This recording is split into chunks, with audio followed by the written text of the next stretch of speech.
Hello and welcome to Glorious Miniatures, folks. Today we'll be painting up the last in our series of Horus Heresy Legions. Yep, you guessed it, we're painting up the Alpha Legion.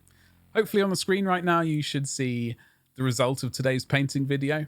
It was very enjoyable. I did and ah a little bit about a few colours. I ended up with a result I liked. Hopefully you like it as well. And without further ado, let's just get stuck into it. Now we're going to start off with a black primed miniature.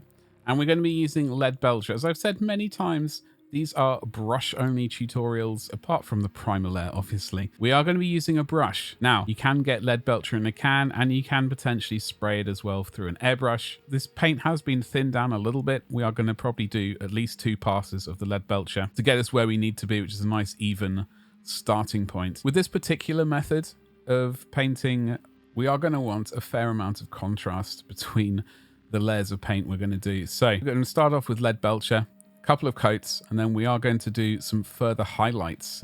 We are going to be using contrast paint.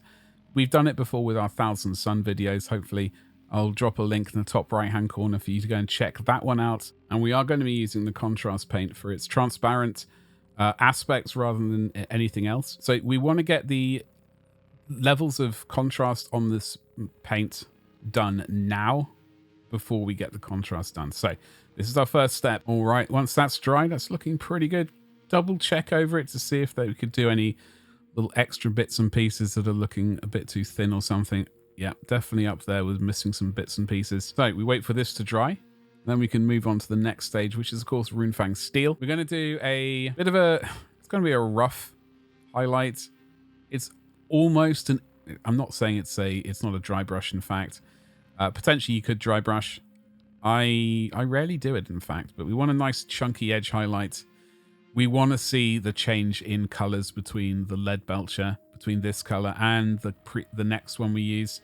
You could indeed shade this as well. You could sort of do some panel lining, potentially with some Nuln oil or something like that, as long as it's just within the panel lines, just to really increase that color change. I'm really stretching the capabilities of this particular brush. Hopefully you won't see this again, or if you do see this brush again, it will be used for scenery and nothing else. I do like to add the bolter, still attach the hand to a bit of sprue and then attach that little bit of sprue to the base. As you can see right there, unfortunately it does get in the way in this video, so I do apologize for that. I just find it quite helpful because if you stick the bolter on in one piece, it's a bit of a nuisance to paint its chest, so that's why I do it. I'm going to move on to Stormhost Silver. This is going to be our sort of edge highlight, if you want to call it that. Want a nice bit of coverage. This could be quite a thick edge highlight if you really want it to be like that. You really want to see that difference though. Because we're not using the contrast paint for its sort of contrasty capabilities, attributes I think is the word I want. Pre-shading is the way forward. It's the name of the game on this particular one. Getting those bits of edge of the armor there, getting the toes, getting that bit of armor. It's nice and bright up there. Okay, just doing these last few edges before moving on to the next stage, which is Akhelian green. And also you're going to need some technical contrast medium. You want to mix these in at least a 1-to-1 ratio. The reason for that is because you're going to want to do multiple thin coats of paint. You're not wanting to do what I'm doing right now on camera is one thick coat. You want to use it for the transparency of the paint. You don't want to basically be using the attributes of the contrast paint in its sort of standard format. So I would advise at least 2 thin down coats. If you want to use some more medium, then potentially 3 coats might be required. It's really up to you on the final look of what you prefer. As in all cases of painting, it's really up to the painter's discretion exactly what result they want. I was very happy with 2 coats of thin down paint and then a bit of shading afterwards. Unfortunately, what I'm doing right now is I'm putting on 1 thick coat, which is a sort of the normal contrast method. It was a bit of a disaster, and by the time I realized, the paint was dry and I had to go back again. And at that point, I'd forgotten to record. So I do apologize. I will link in the top right-hand corner for the 1000 Suns version of this, where you can see me doing this properly. And I do apologize again. So I use Colia greenshade.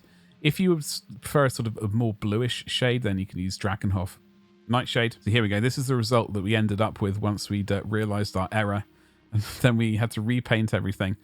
I do apologize. It was a massive mistake on my behalf. So I prefer a sort of slightly greener shade, and I go in with the Colia green shade as our sort of panel line. I'm not wanting to cover any more of this than required. I'm just trying to get it within the panel lines. I don't want it running all over the surface because it will kind of ruin the effect. So be careful, take your time, drink whatever it is you want to drink, and get it done. I think I do indeed swap out to a slightly finer brush to get some of these bits and pieces, because it was getting a bit risky before, and I was thinking I better listen to my own advice.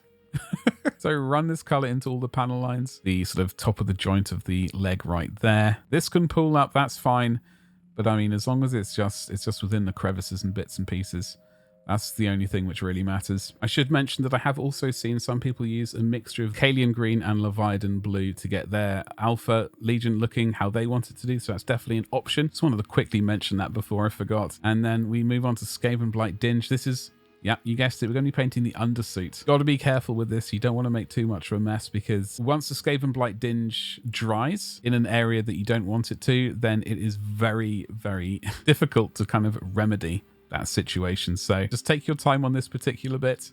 Do not rush it. You'll get there in the end. As you can see, this paint has been thinned down a fair amount, so a couple of layers obviously is going to be needed. So once that has been done, we can move on to the next step, which is of course Leadbelcher.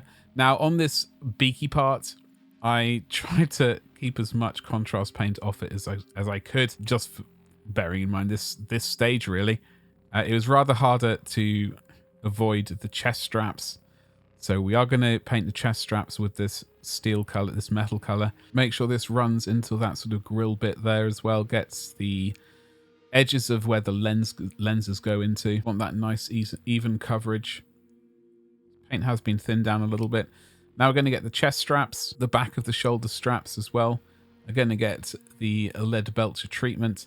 You got to be really quite neat with this particular stage, because as I've said before, tidying it up after we've tinted the surface with the contrast paint, it is a bit more difficult. So being a bit neater at this time is the aim of the game. Name of the game as well. So this is where, as I normally do, I paint the sort of furthest part of the rivet away from the surface of the shoulder pad, and then I slowly start working it down towards the shoulder pad itself. And as I said, we don't want to make any mistakes, so this is when you got to really be quite neat. Once that's dried, we're going to move on to Nuln oil.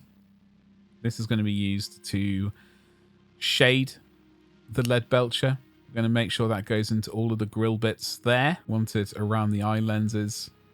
Already put a bit too much on there, but we are going to tidy that up in a bit anyway, so don't worry too much.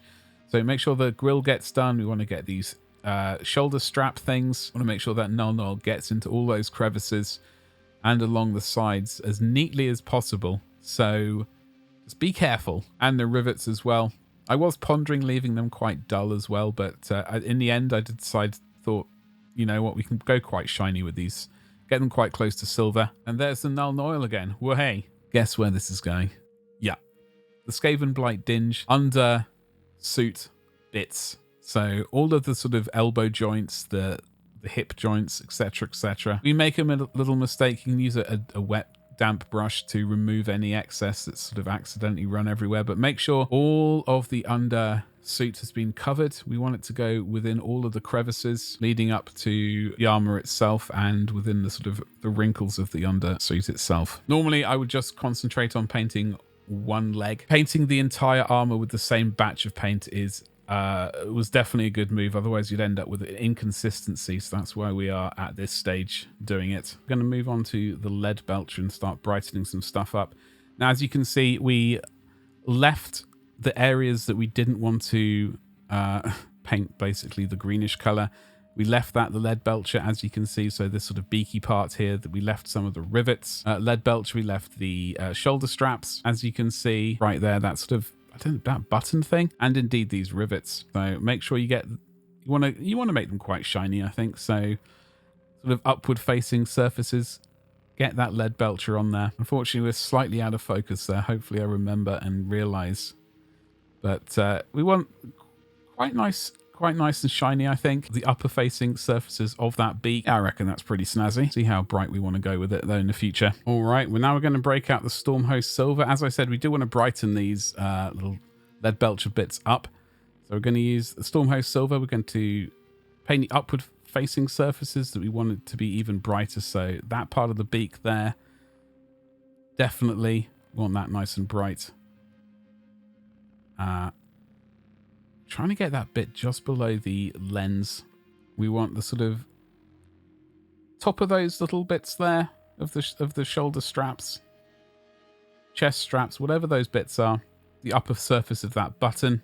Any bits that you have painted silver, you want to get done with the Stormhost Silver. Folks, now will be a good time to use some Abaddon Black to go in and paint your lenses, tidy them up. Don't want to start off the lenses using a silver base coat. Really, in my opinion, I'm very happy just using black as a base coat before we do the lenses. A couple of coats and you should be good to go. Okay, folks, we're going to use Khorne Red. We're going to use this as our base for our lenses. Normally, I probably might just start with Mephiston Red, but I thought we'd go a bit darker this once and see where this takes us, rather than do the normal way. This is going to be pretty much the normal way, but just start off with a slightly darker color. Couple of coats. We want that taking up probably 2/3 of the width of the lens. We want some of that black on the outside part of the lens. That's where we're going to put the specular highlight at the end. So leave the outer corner black and then work the red into the rest of it. Leave a bit of black around the outsides. Now we're going to move on to Mephiston Red. As you can see, this is going to take up, I usually aim to take up about half of the previous layer. Sometimes I go a bit crazy and just basically end up coating the entire color again, going over all of the Khorne Red with the Mephiston Red. It's happened before. It looks like it might have happened again. But it's really personal preference. What you prefer at the end of the day is the only thing that matters. So just wait for it to dry and do another coat if required. Before going over to Evil Sunz Scarlett, this is going to be our last sort of brightest bit of the lens. This is going to take up the sort of inside corner of the lens. It's going to be our brightest part. As you can see, that's quite a bright color. It looks, as I said, a lot brighter when it's wetter. And we're going to use the white scar as our specular highlight on that lens. So this is going into that black bit that we left. Just a little dot. If you're working in a hot room like I am, try and be quick. There you go. You've got nice bright point of light right there. And that's basically it. Here is our finished marine.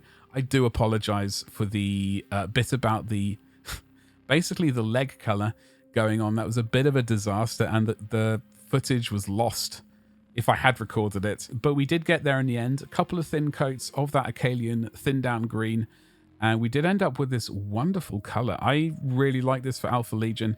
They're certainly not my favorite Legion, but I must say I really like how these turned out. And if I had to paint future ones, this would be the way to do it, in my humble opinion. Folks, thanks very much for hanging out with me today as we finished the last in our series of Horus Heresy Legions. It was a very enjoyable scheme to paint.